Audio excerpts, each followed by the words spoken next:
All right, Shalom. All praises to Yahweh, by Hashem Yahweh Shai, by Hashem Rakakwadash. Double honors to the apostles and the elders of GMS who rule well. Peace and salutation to the hopeful elect. Now, I wanted to do, this video on this precept I was reading, trying to get in the spirit of reading more. So, excuse me. So I was reading in Ecclesiasticus or Srirach 1, and a precept stood out to me that I wanted to go over and speak a few words on it and get a couple precepts on it. Srirach or Ecclesiasticus 1. Now, this whole book is a good chapter. It goes into different parables and dark sayings of wisdom. I recommend brothers to read it. But a verse that stood out to me was going into patience. Srirach 1 and verse 23. A patient man will tear for a time, and afterward joy shall spring up unto him. And it made me think about how, essentially we are the ones that this verse, applies to. Let me read it again. It says, a patient man will tear for a time, and afterward joy shall spring up unto him. So we are the patient man, right? We're enduring, and I'm going to get the word patient. And it says we'll tear for a time. Now, when you look up that word tear, it goes into sorrow and suffering. Let me get the etymology of it. The etymology of tear. Middle English, from Old English, tear, drop, nectar. And when you read down, it says plural tears in the figurative sense, and this is what it's going into, because you cry a literal tear when you're sad, right? You cry a little tear when you're sad. In rare cases, tears of joy, but this is really what it means in the verse. It says plural tears in the figurative sense of grief, sorrow. It's from mid 14th century, to be in tears, weeping. So tears represent you're in a sorrowful, excuse me, let me switch locations real quick. Tears represent you're in a sorrowful state of mind. So essentially, now that we understand that word, reading it again, it says a patient man will tear for a time, and afterward joy shall spring up unto him. And, essentially this whole verse applies to us. We are currently, like one of Elder Apostle Gabar's most recent video, we are in exile. We're not in our land. We've been banished. We've been sent away from our land. And essentially, man, we are in a position where, we're tearing, so to say. We're crying unto the Lord. We're in an unfortunate predicament. So we're currently, we are a patient man, and the word patient goes into, let's just get that real quick. Let's just get the word patient. We are tearing right now, and then afterward joy, which is the kingdom of heaven, is gonna spring up. It says patience, 12th century, quality of being willing to bear adversities, calm endurance of misfortune, suffering. So the word patience directly goes hand in hand with suffering. The word patience means you can endure misfortune, aka the ability to suffer and be strong. That's what the word patience is. It's the ability to suffer and be strong. So we are currently suffering. We're in captivity. We're in these chains unto darkness. We're in these weaker vessels, and we are tearing for a time. Essentially, we're in a low position where we got to be patient, man. We have to be patient. And this verse really stood out to me, just thinking about, the elect around the world, the 1/3 here in America. This verse really applies to us, man. A patient man will tear for a time, and afterward joy shall spring up. This is just an exhortation. we got to be patient right now. We have to suffer. And, currently you could say we are like tearing. We're going through grief, sorrow. America, I still got to do my own research on it. But I've just heard from elders and different brothers that America goes back to the word bitter. I remember the actual word that it goes back to. I just can't bring it to my mind right now.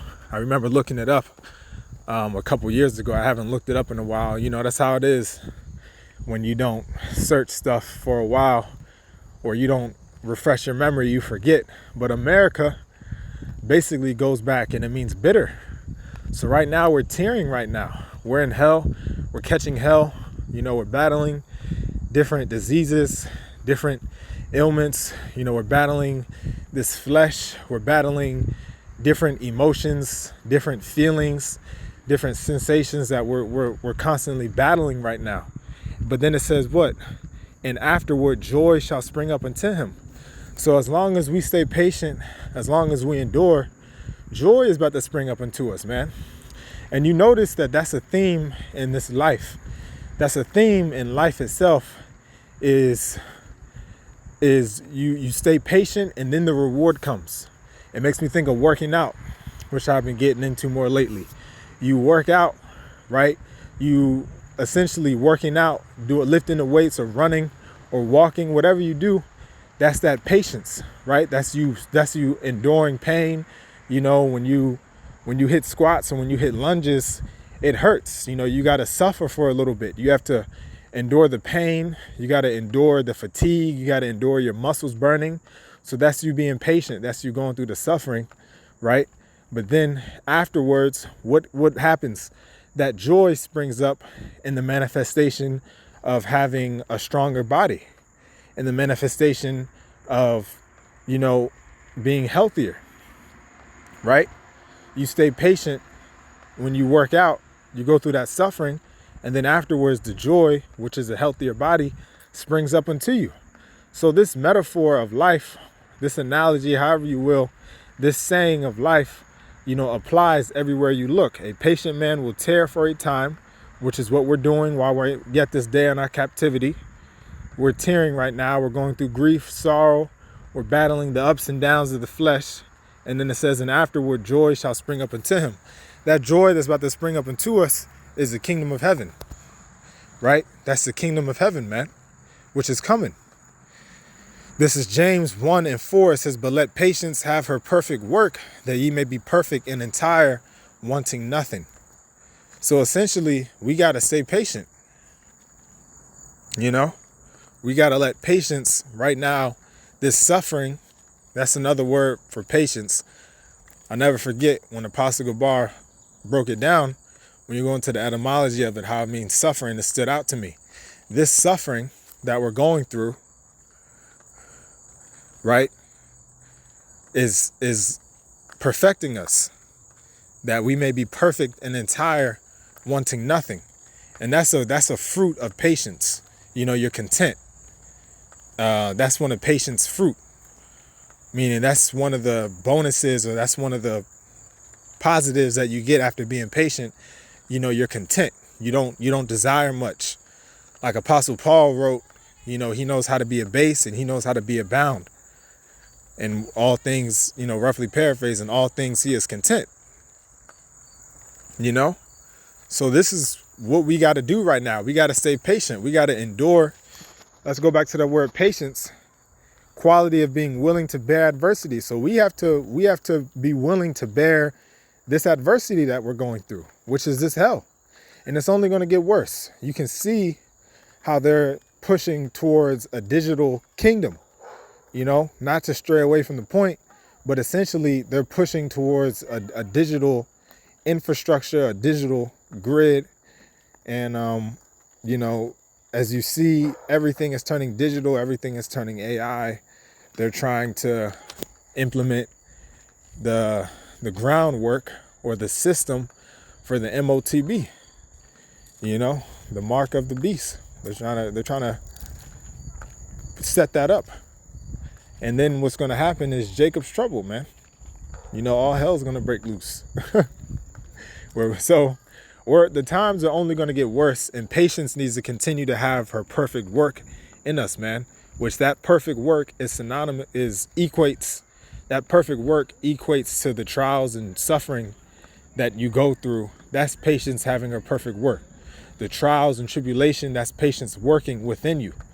You know, the Spirit of the Lord abounding more in you the more you go through stuff, man. So right now we're being patient. And then it says, and afterward joy shall spring up unto him. So we're suffering right now for the joy to come later. The joy is the kingdom of heaven, man. The joy is being able to see this kingdom fall with your own eyes. You know, and I think about this a lot. You know, Jacob's trouble is going to be rough for us of the hopeful elect. It's going to be rough, but at the same time, it's going to be a joyous situation. It's going to be a joyous situation because we're going to get to, I believe that's a verse. Greater joy has no man than to see the downfall of his enemies, if I'm not mistaken. Hey, man, we're about to reap that joy very soon. That's another aspect of joy. That's another aspect of joy springing up into him. And spring goes into like going up. You know, that's where life grows. Everything you notice, the plants, the trees, they grow upward.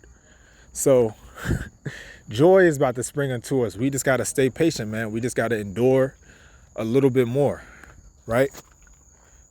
This is Romans 8. And let me see what verse it is. Give me 1 second. Romans 8 and 18, it says, for I reckon that the sufferings of this present time, right, the patience, remember that's patience having her perfect work, is the sufferings, the trials and tribulation you go through. For I reckon that the sufferings of this present time are not worthy to be compared with the glory, that's that joy, with the glory which shall be revealed in us. Okay? So the sufferings of this present time are not worthy to be compared with the glory. What is that glory? That's the kingdom of heaven. For the 144, that's ruling alongside Yahweh Shai, right? For the rest of the elect, that's making it, and for the 144, that's making it to the kingdom of heaven without having to go through that great judgment, that thermonuclear missiles. That's that glory, right? Right? Being joint heirs with Yahweh Shai, making it into the kingdom of heaven, receiving the new bodies, gaining spiritual powers, no longer being a normal human, being an immortal Israelite God that's going to live forever. The kingdom of heaven, baby, right? So the suffering that we go through, the trials and tribulations that are essentially patience working within you, are not worthy to be revealed, are not worthy to be compared to the glory, aka the joy that's going to be revealed in us, man. So that we have a lot to look forward to. We just got to stay patient. You know, we got to stay patient. We got to stay calm. And I've noticed about to end the video, but one thing I've noticed is you know, the calmer you are when you're going through suffering and trials, you know, the calmer you are, the deeper you can assess the situation. You know, I may do a video on calmness, you know, but the calmer you are, the deeper you can assess what's going on. You know, it's like being in the midst of the eye of the storm, and you just see all around you, man. So we got to stay calm while we go through this suffering, while we endure this flesh. But anyways, yeah, that was pretty much the point. You know, just wanted to get a couple precepts on Ecclesiasticus 1 and 23. I'll read it one more time. A patient man will tear for a time, and afterward joy shall spring up unto him. So yeah, Akim and a few sisters that listen, stay patient. The kingdom of heaven is on its way. The deliverance of the elect is on its way. Joy is springing up unto us. It's already springing up unto us by way of spiritual gifts, this understanding that we have, this truth, the power through the Holy Spirit, right? The understanding, to see. Joy is already springing up into us, and it's only going to continue to come more and more as we enter into the kingdom of heaven, right? So Lord willing, this video was edifying. Till the next time, shalom.